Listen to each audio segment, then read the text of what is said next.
Hello everyone, my name is Akshay Subhash Salgar.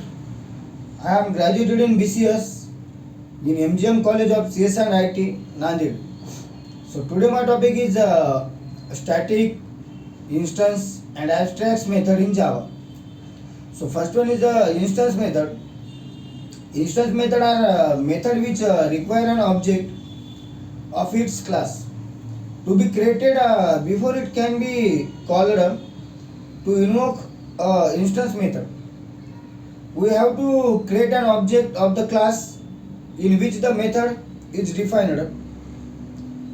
So instance method in memory allocation, these methods themselves are stored in permanent generation space of heap, but the parameter arguments passed to them and their local variables and the value to be returned are allocated in stack.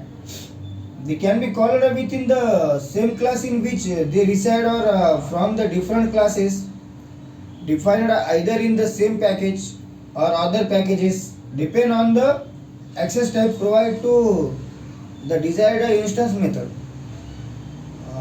Important points of instance method.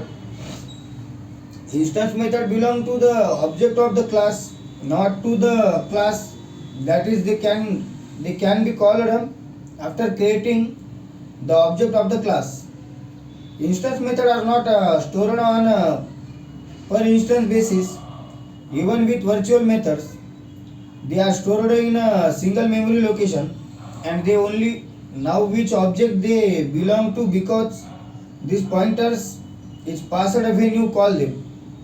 They can be overridden since they are resolved using dynamic binding at runtime.